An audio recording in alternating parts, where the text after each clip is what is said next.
L'avant-garde des Félons avance vers le cœur du palais, sentant la victoire à portée de main. Dans un dernier effort désespéré, on lâche une sainte et un pêcheur parmi les décombres. Une épée noire se lève.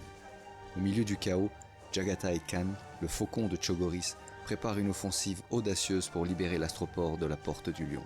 Dépourvu de soutien, il mise tout sur cette contre-offensive risquée face à un vieil ennemi devenu puissant que jamais. Je suis Maesticia et depuis 2011, je critique les ouvrages de Black Library pour le Reclusiam. Bienvenue.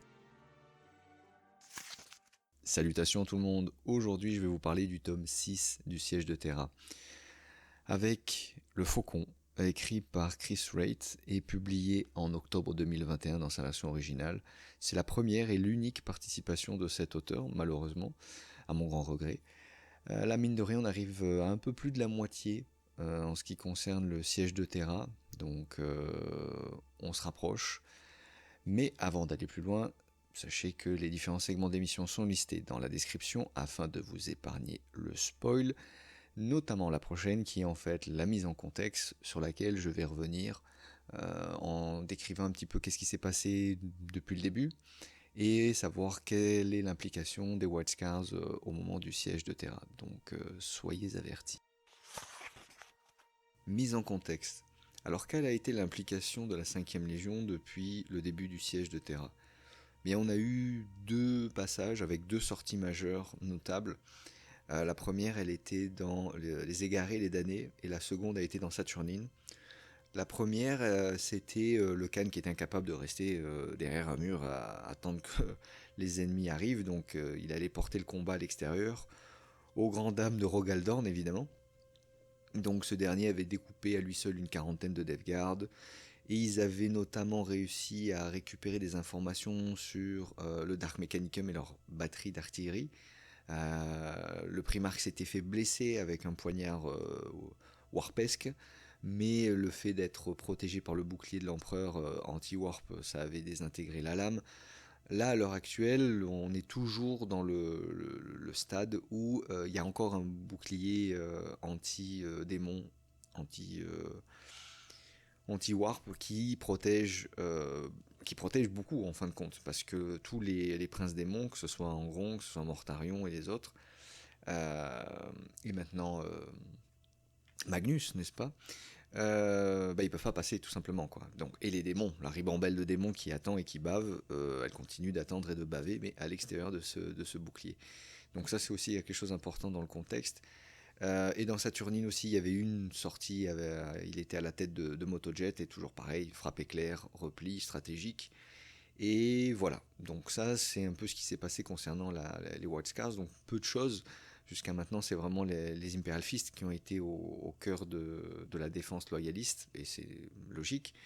Et côté Renégat, c'était plus les Iron Warriors. Donc là, ça va changer, on va vraiment avoir l'affrontement White Scars contre Death Guard. Et plus que ça, on va avoir l'affrontement Jagatai Khan contre Mortarion, qui est devenu le héros de Nurgle. Donc super intéressant, un tome qui s'annonce intense.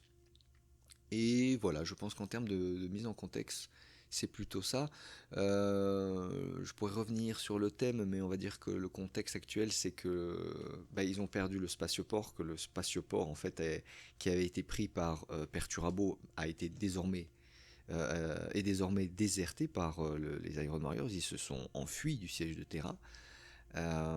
Et c'est donc Mortarion et sa Death Guard qui a pris place dans cette tour gigantesque qui est le spatioport de la Porte au Lion. Et avec le temps, cette tour, elle s'est transformée en véritable hérégie de la peste, de la maladie et du dieu Nurgle. Donc on peut facilement imaginer cette tour obscène. Et en réponse à ça, le Khan décide de reprendre le spatioport parce qu'il se dit que à un moment donné, lorsque les forces loyalistes qui sont coincées ailleurs, donc notamment les Dark Angels et Robot Gaiman, lorsqu'ils vont arriver autour de Terra, si Terra est toujours là, il va falloir faire descendre tout ce joli monde à la surface. Et le spatioport, il est fait pour ça. Donc même si Dor n'est pas super joisse à cette idée, il laisse parce qu'il n'a pas le choix. Je veux dire, à un moment donné, le faucon, il fait un peu ce qu'il veut. Donc c'est ça le pitch de départ, c'est les White Scars qui décident de reprendre définitivement le spatioport, en sachant qu'ils sont extrêmement affaiblis, évidemment, et que la forteresse de la Death Guard, elle ne fait que prendre en puissance, hein. Et on rappelle, au-delà de l'aspect militaire, il y a l'aspect magique ésotérique, que les White Scars n'ont pas. Alors oui, ils ont deux, trois prophètes des tempêtes, mais comparé à ce qui est devenu la Death Guard, c'est vraiment des forces inégales qui vont s'affronter. Sauf que c'est le Khan, et le Khan il a une volonté assez exceptionnelle, même au sein des primarques en général. Le Khan est réputé pour avoir une sagesse, une volonté et un pragmatisme aussi. Autre chose aussi importante à mettre dans son contexte, c'est l'influence négative, les mauvaises ondes littéralement que génère Mortarion et la présence de la Death Guard sur Terra. Il y a vraiment une chape de désespoir qui s'abat sur les défenses et sur les loyalistes. Et ça, c'est plutôt bien écrit dans le roman. Mais voilà, c'est un contexte assez important où c'est pas seulement des démons et des Space Marines traîtres qui sont dans cette tour. C'est aussi une espèce de chape de négativité qui fait déprimer et qui pousse les soldats soit au suicide, soit à déserter, soit carrément à se rebeller contre leurs autorités. Donc c'est vraiment une ambiance très très tendue. On sent vraiment l'aspect exténué des légions loyalistes qui se battent pour défendre encore ce qu'il y a à défendre. Donc voilà ce qui en est pour la mise en contexte. Dramatis Personae. Alors qu'est-ce qu'on a dans ce tome? On a beaucoup de White Scars et on a beaucoup un petit peu moins de Death Guard. Mais on a d'autres choses. Donc je vais passer en revue un petit peu ce qu'on a. Donc dans les primarques, le Khan, Mortarion, un petit peu Rogaldorn, Sanguinius à peine. Il y a un passage très sympa où on le voit moissonner du Worldbearers sur les remparts. Rogaldorn, on va plus voir par à-coup, mais bien. Mais c'est des bonnes interventions. On voit surtout justement le désespoir dont je parlais précédemment. On voit à quel point il est fatigué. Et ils sont tous fatigués, mais même Dorn, lui, il se sent désespéré. Donc, concernant les White Scars, on va voir Shiban Khan, donc le Tashkir, confrérie de l'orage, l'increvable Shiban Khan. Qu'est-ce qu'on a d'autre d'important? On va avoir Jangsai Khan, la confrérie de l'âge de fer. Donc lui, c'est pas un natif de Chogoris, mais qui est extrêmement badass. D'ailleurs, le roman s'ouvre sur on va dire un passage de folklore dont il fait la jonction, on va dire. Donc personnage important et intéressant. Naramba Attar, donc le premier des prophètes des tempêtes, étant donné qu'il n'y a plus Yesuge, maintenant c'est lui qui mène la barre. Donc c'est un personnage important, un personnage sympathique, qui a pas mal d'allure. Dernier mais pas des moindres, on a Ila Ravalion, donc dénommée la Sage, qui est en fait la conseillère de la Légion, mais qui est plus que ça, qui a adopté complètement la Légion. C'est-à-dire qu'il y a à la base, c'est une terrienne de l'administratum, et elle s'est retrouvée à devoir s'occuper un petit peu des déploiements, de ravitaillement de la 5e Légion. Et il y a eu un espèce de petit coup de foudre entre le primarque et la Légion en général, et cette dame, qui fait que maintenant elle fait partie vraiment de la famille. C'est une Chogorienne à part entière, et elle est extrêmement respectée au sein de la Légion, alors que c'est une humaine. Donc très très importante, et elle représente vraiment l'âme de la Légion. C'est ce que dit Yesuge d'elle, en lui disant: vous n'êtes pas simplement une conseillère, vous êtes notre âme en fait. Donc il y a vraiment c'est un personnage vraiment intéressant, même si elle a pas, comment dire, c'est un peu la Lotara, mais version White Scars. Vraiment, je la mets vraiment au même niveau d'égalité, parce que Lotara est badass dans son domaine, donc avec les World Eaters.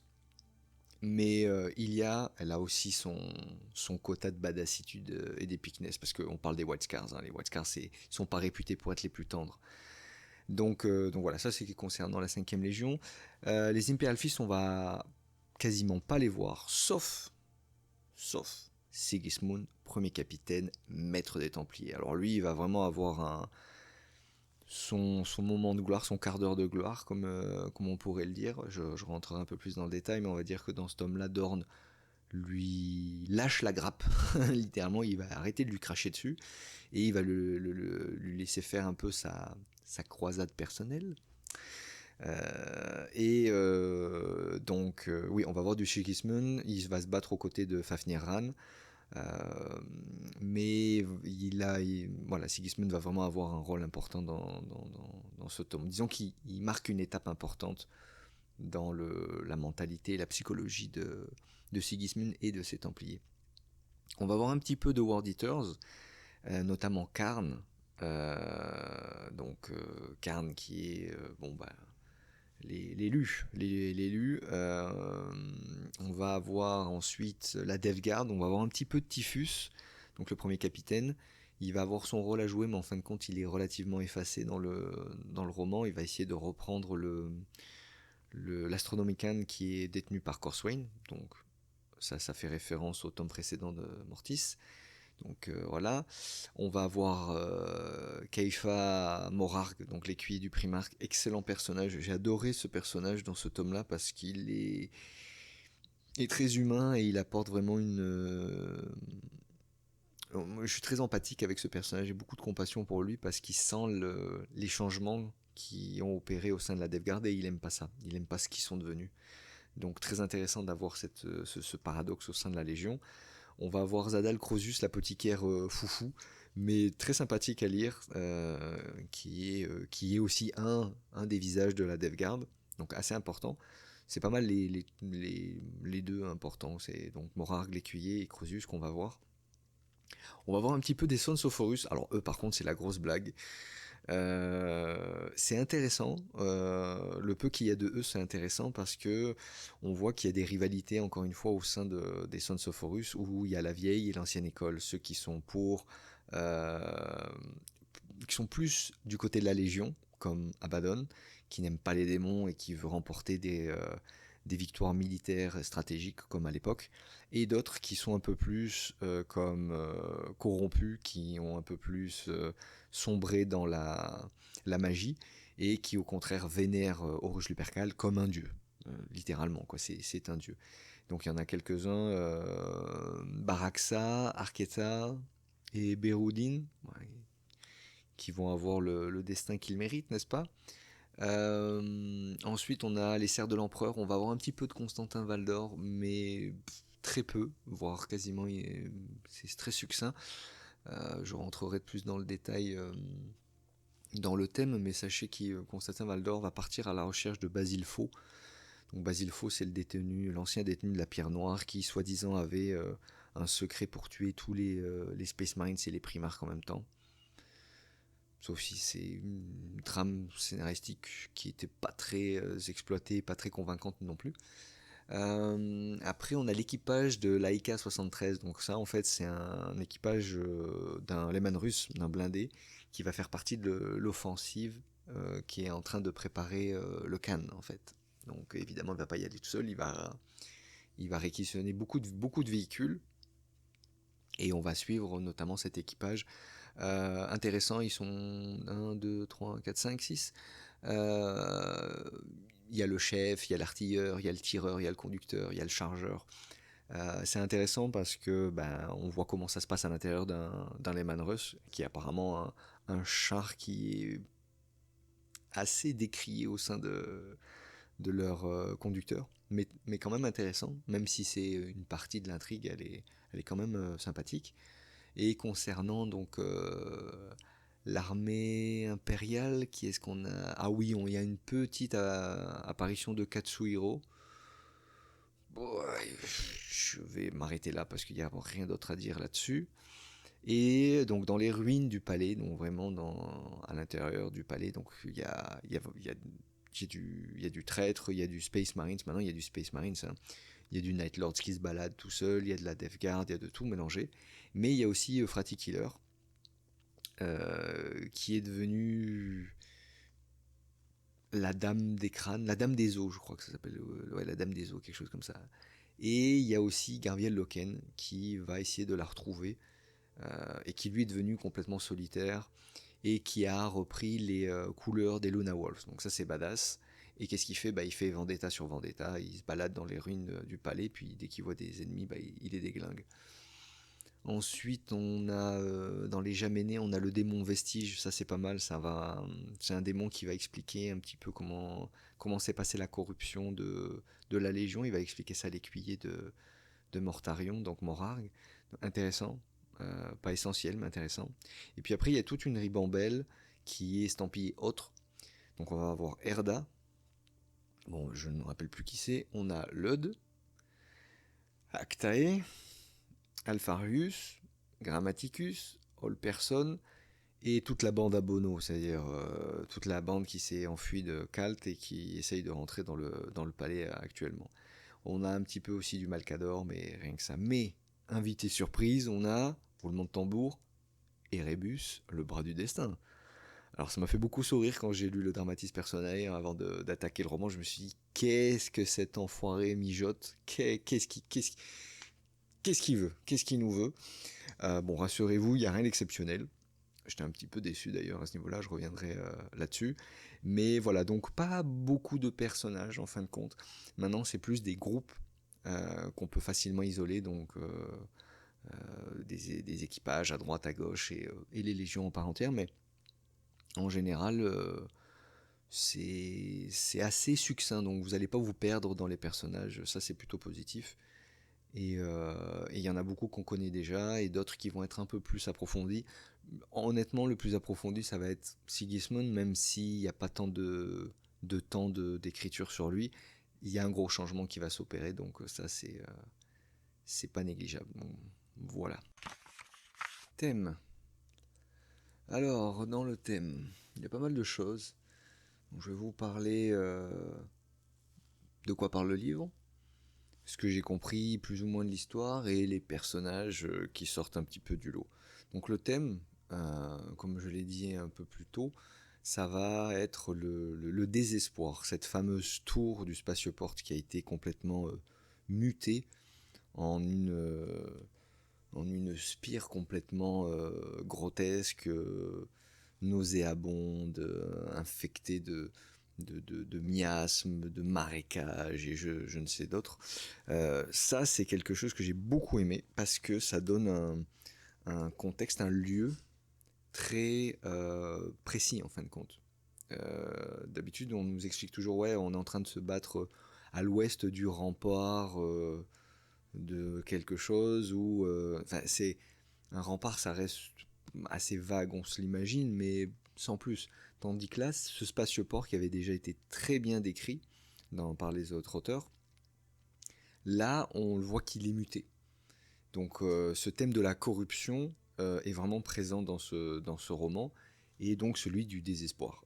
C'est très marqué, et c'est marqué aussi sur les autres fils narratifs. C'est-à-dire que c'est pas uniquement centré sur la Death Guard. On va le sentir aussi avec All Person, on va le sentir avec Sigismund, et Khan, le Khan en fait, qu'est-ce qu'il va représenter? Il va représenter l'espoir. Il va représenter la positivité. Parce que ce qu'il dit à Dorn est tout à fait valide. Et même dans les paroles de certains White Scars, ils disent ah ouais, quand on aura remporté la guerre, il va falloir tout reconstruire. Donc les gars, ils sont encore hyper positifs, hyper convaincus que de toute façon on va gagner. C'est écrit dans le ciel. Pour eux, c'est écrit dans le ciel qu'ils vont vaincre. Et ça, c'est assez impressionnant parce que c'est les seuls.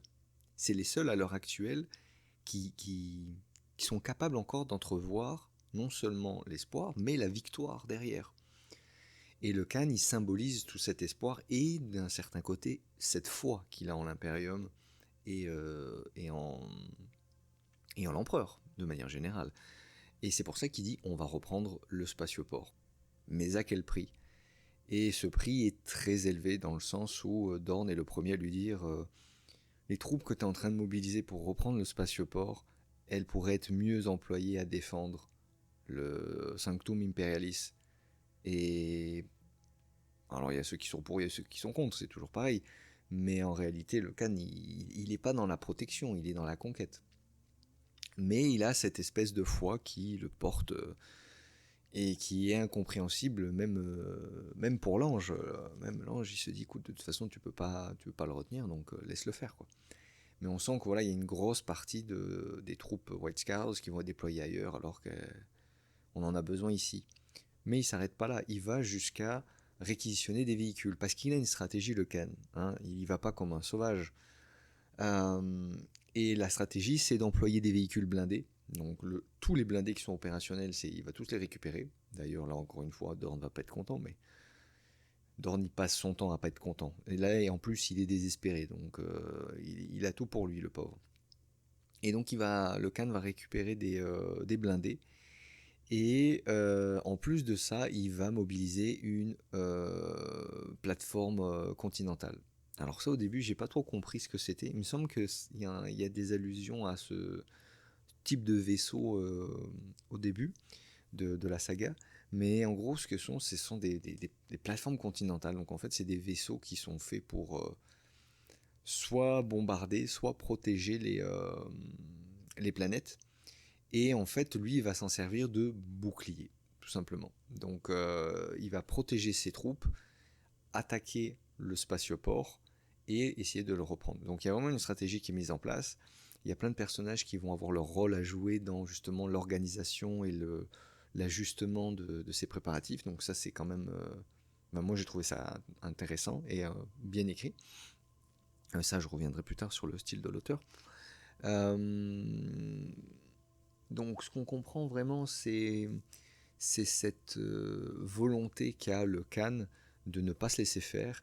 Et s'il doit mourir au combat, ben, il mourra au combat, tout simplement. Donc, il y a aussi un peu ce côté résigné euh, de la 5e Légion. Au-delà de ça, on a des personnages quand même bien décrits, bien détaillés, bien vivants. Et je parle aussi de la Death Guard, comme je disais un peu plus tôt, Morag, l'écuyer. J'ai beaucoup aimé l'écuyer parce qu'il a cette vision d'avant, pendant et après. Et c'est là qu'il va rencontrer un espèce de démon qui va lui expliquer un petit peu ce qui s'est passé. Parce que Morag est persuadé que c'est Typhus qui les a précipités dans le gouffre et que maintenant c'est trop tard, quoi. Donc il y a un espèce de dialogue qui se fait. Donc il y a aussi ce thème-là de la corruption, de ce que vous avez accepté de devenir. Maintenant vous êtes mort mais immortel, mais en même temps cette espèce de dichotomie, n'est-ce pas? Donc, personnage intéressant, Sigismund qui va devenir le Templier, le fameux élu de l'empereur. Donc, on va lui remettre la fameuse épée noire.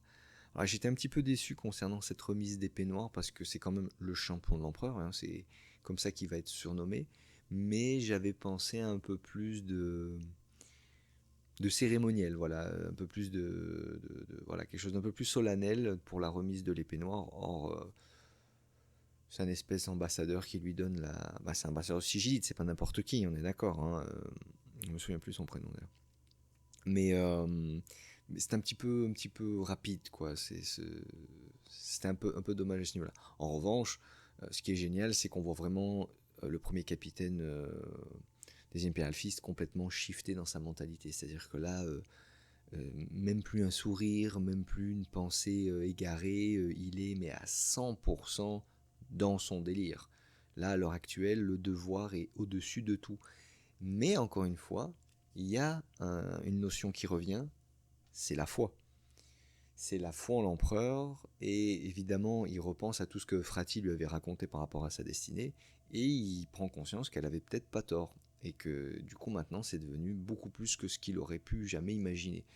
Mais voilà, il y a un changement qui s'opère dans sa tête, et c'est vraiment important pour lui, et surtout pour ce que ça va donner par la suite. Donc tout le monde connaît les Black Templars, il n'y a pas besoin de les présenter, mais là on a vraiment l'origine du Black Templar, c'est-à-dire on a vraiment une très bonne description de ce que va être le chapitre successeur à la fin de l'hérésie d'Horus. Donc très important, personnage intéressant, et il n'est pas ridicule, il tombe pas dans les clichés, parce que Sigismund, le problème c'est que tout le monde l'adore, et on a tendance à vous en servir un petit peu de partout, et il n'est pas toujours bien écrit. Voilà. Et quand il est mal écrit, il fait très kitsch. Ça reste mon point de vue. Mais là, non, il est vraiment... il est rayonnant de noirceur, si je peux m'exprimer comme ça.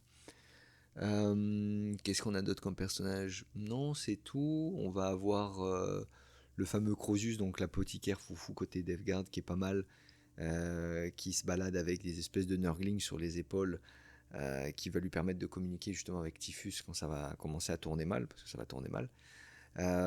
Mais voilà, donc d'un côté, on a vraiment la Devgard qui est dans sa tour et qui est un peu prise au dépourvu lorsque les White Scars attaquent, mais quand même, ils ont la supériorité à tous les niveaux, quoi.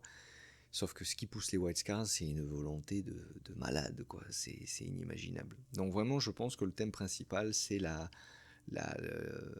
foi contre le désespoir. Je pourrais aussi parler un peu plus de Loken, Euphrati, Basilfo, Valdor et aussi All Person dans sa quête de rentrer dans le palais. Mais en fin de compte, ils sont très en périphérie. Ils sont pas si importants, ils sont pas si pertinents que ça. Vraiment, c'est l'affrontement White Scars contre Devgard qui, on le rappelle d'ailleurs, depuis les deux autres tomes, donc Le Chemin Céleste et les White Scars, le roman de l'hérésie d'Horus, où ils n'arrêtent pas de se tirer la bourre entre... quand c'est pas les Imperial Children, c'est la Devgard qui se bat contre le... Euh, Devgard contre White Scars, parce qu'en plus, ils sont opposés. D'un côté, vous avez la résilience, l'endurance et la lenteur, et de l'autre côté, vous avez la rapidité, le dynamisme, et d'un côté, donc, c'est ça, on a cette espèce de une pièce, mais avec deux faces. D'un côté, la résistance et le désespoir, et de l'autre côté, la vitesse et la foi. Donc, intéressant, c'est un tome intéressant dans son approche, on va dire, philosophique. Texte et difficulté de lecture. Alors, Chris Waite, on n'a pas l'habitude de le lire. Dans les résidus russes, il doit en avoir moins de 5, je pense. Mais c'est un auteur qui fait vraiment bien le boulot. C'est-à-dire que je me souviens que le premier roman que j'ai lu de lui, je pense que c'était La Bataille du Croc. Donc avec les Thousand Sons qui attaquent le Croc. Donc le Croc Space Wolf, pour ceux qui manquent de culture. Et c'était un excellent roman, c'est dans la série Space Marines Battle. Et la critique est disponible sur le Reclusium. C'est l'un des tout premiers qui est sorti d'ailleurs de cette série de bouquins. C'est la même série que Armageddon, pour vous donner un ordre d'idée. Et je me souviens d'avoir eu un super bon moment avec Bjorn, avec tout ce qui s'était passé dans cette attaque folle. Donc des deux rivaux de toujours. Donc j'avais beaucoup aimé l'auteur. Et à partir de ce moment-là, je pense que ça lui a permis d'écrire pour les résidus russes. Et il a écrit White Scars, qui a été suivi par Le Chemin Céleste. Et ces deux tomes étaient centrés sur donc la 5e Légion. Et ça avait été un succès pour plusieurs raisons. Déjà, premièrement, la rareté concernant les écrits de la 5e Légion, on n'a quasiment rien. Alors oui, tout le monde sait que c'est d'inspiration mongole, mais à part ça, c'est assez désertique en termes de contenu et de lore. Eh bien, Chris Waite, il est venu renverser complètement la vapeur avec White Scars, où on a vraiment une plongée folle dans l'univers de la 5e Légion, avec les plaines chogoriennes, leur mentalité, un vocabulaire bien particulier, donc très proche évidemment de la culture mongole, mais aussi chinoise, étant donné que ce sont des cultures qui sont très proches, évidemment distinctes, mais relativement proches.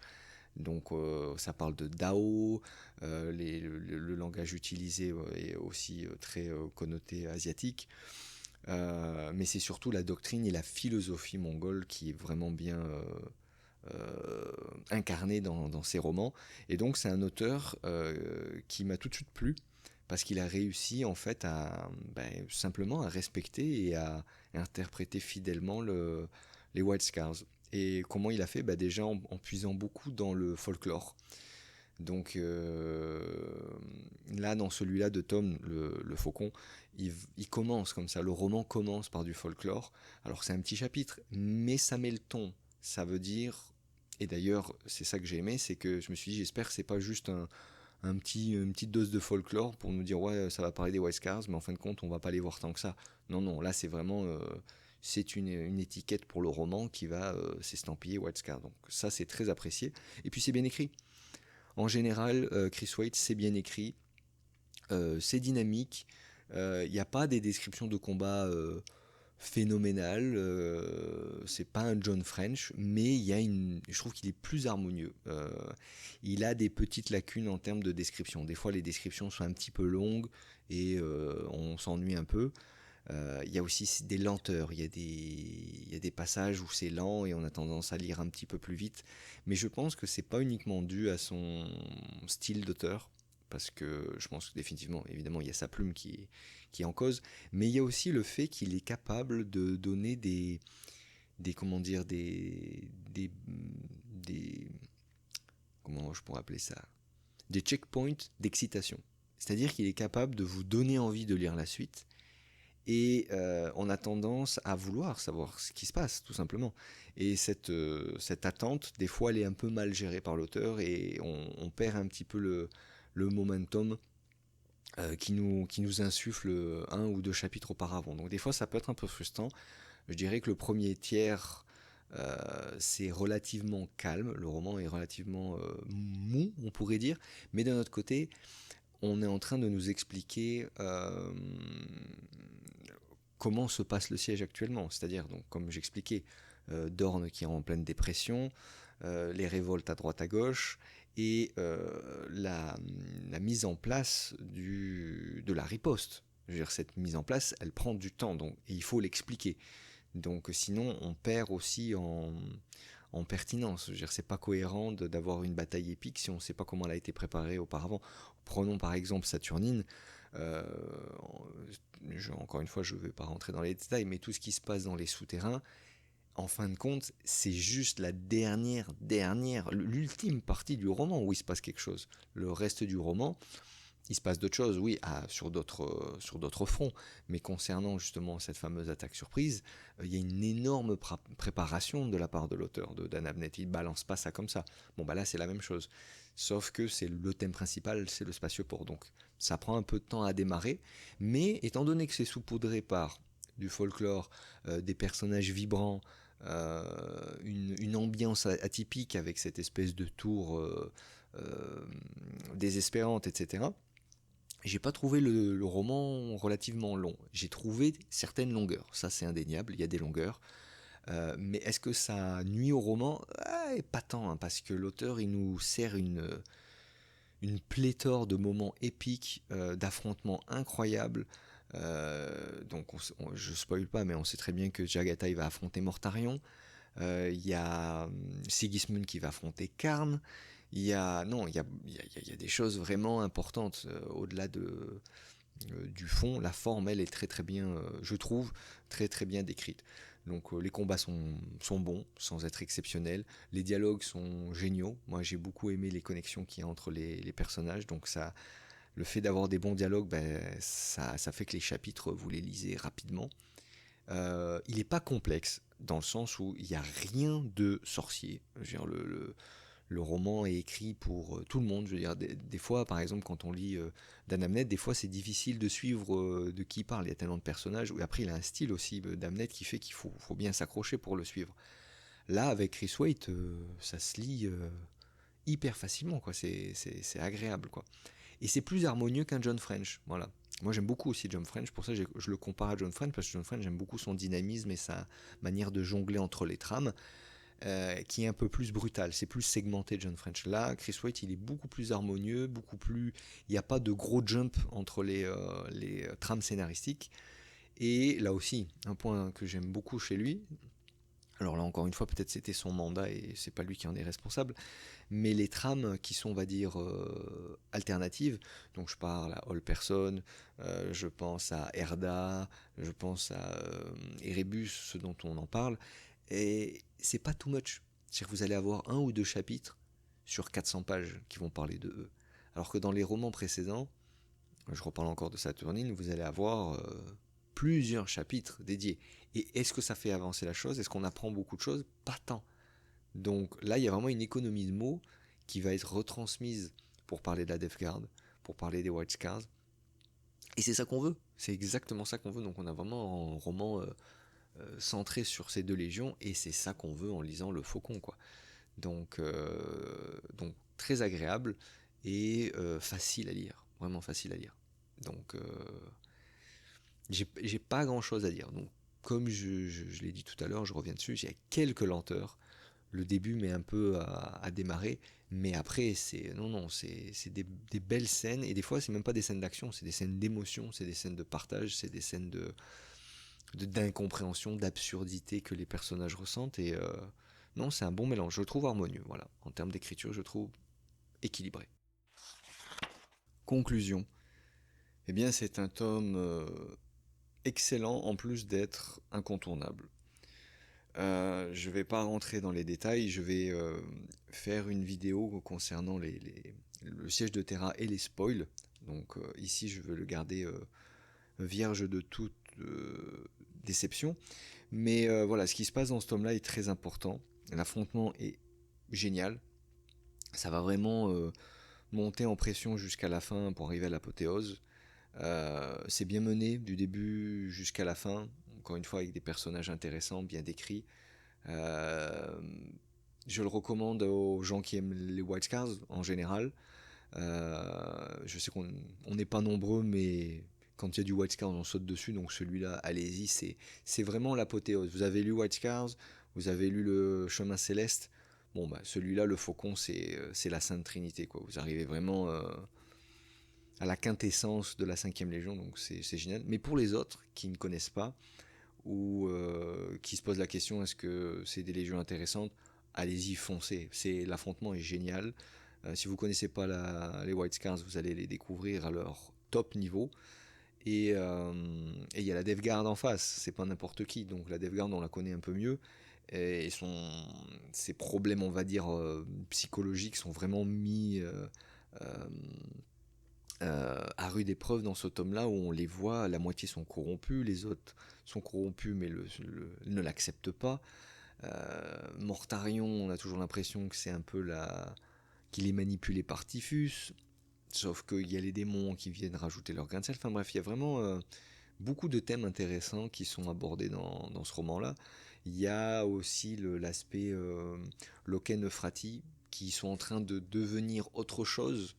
Une chose que j'ai pas expliqué dans les autres segments, et que je vais développer peut-être un peu plus ici, c'est qu'Euphrati, dans ce tome-là, on la voit beaucoup moins que dans tous les autres, mais elle est beaucoup plus convaincante. Alors c'est peut-être pour ça aussi, c'est le fait aussi de jouer un peu avec le mystère et de pas trop savoir ce qu'elle pense. Mais là j'ai retrouvé le Euphrati Killer de Dan Abnett, donc c'est-à-dire du premier tome de l'Hérésie d'Horus, hein. Donc autant vous dire qu'elle a fait du chemin. Mais depuis le début du siège de Terra, j'avais complètement perdu foi en elle, hein. C'est assez paradoxal, mais Euphrati Killer, je la trouvais extrêmement incohérente et fade, et même un petit peu bitch sur les côtés. Donc vraiment mauvaise, mais sans bonne raison. On va me dire, ouais, toutes les bonnes raisons du monde pour être mauvaise. Non, justement. Justement, non. Elle est censée représenter la première étincelle de foi qui tient. Je veux dire, c'est la sainte, hein. Je veux dire, à la fin du tome 1, c'est censé être la sainte. Et au fur et à mesure des tomes, elle a vraiment perdu en essence, selon mon point de vue. Là, dans ce tome-là, on la voit pas beaucoup, mais elle gagne vachement en charisme. Voilà, je me demandais pas pourquoi, je pense que si vous savez de qui je parle, vous verrez bien en lisant ce tome-là, mais j'ai trouvé que là, elle a pas eu beaucoup d'importance, mais elle était bien écrite, et ce qu'elle fait là, la mission qu'elle se donne, ça a un peu plus de sens que ce qu'elle faisait auparavant avec les commémorateurs, enfin les interrogateurs, pardon. Donc, je parle pas vraiment des commémorateurs lors de la Grande Croisade, je parle vraiment du nouveau truc qu'ils ont fait avec Cinderman. Ça j'ai trouvé ça un petit peu absurde. Mais là, vraiment, vraiment intéressante. On a, comme je disais, le coming back de Sigismund qui est génial. Donc, si vous êtes fan des Black Templars, ben, il va falloir lire au moins 3-4 chapitres où on voit Sigismund récupérer la fameuse épée noire et porter le combat à l'ennemi. Euh, et voilà, ajouter à ça les humains, parce qu'en fin de compte, j'ai pas aussi très développé, mais parce que je sais qu'en général ça intéresse moins les gens, mais l'équipage de AK-73, euh, la Ilia, donc la conseillère des Wildcats, ça reste quand même des humains, mais qui font un travail exceptionnel. Et le point de vue du Lehman Russ est vraiment génial. J'ai trouvé sympa. Alors encore une fois, ça insiste pas beaucoup, il n'y a pas beaucoup de chapitres là-dessus, mais il y en a quand même suffisamment pour se donner une idée de l'enfer que ça doit être d'opérer un Lehman russe alors que vous êtes dans la fange, qu'à l'extérieur vous pouvez pas y aller, vous pouvez pas ouvrir une écoutille parce que sinon il y a des miasmes toxiques qui vous envahissent et qui vous tuent. Et eux, ils sont 6 là-dedans, tu vois.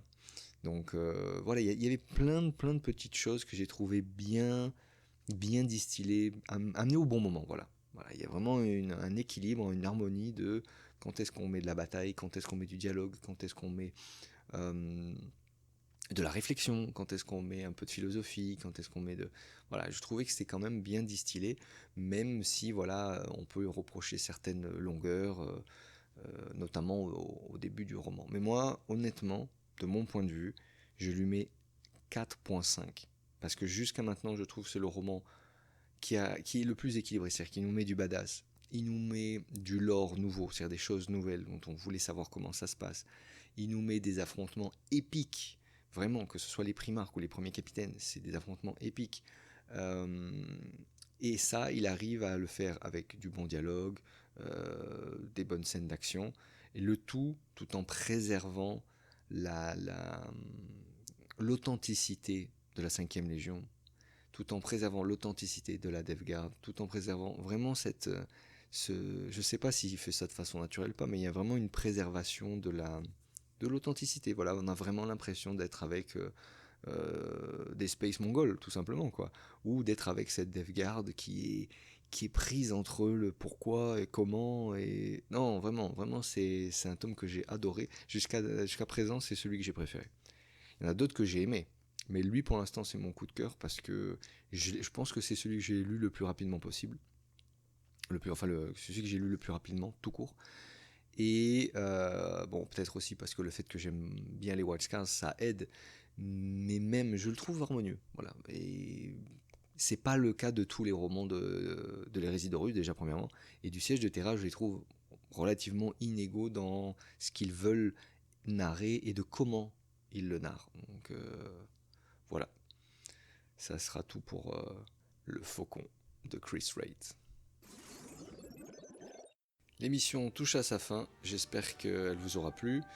J'ai toujours besoin de savoir ce que vous en pensez, donc n'hésitez pas à vous exprimer. Et puis merci pour votre écoute et à la prochaine. Ciao.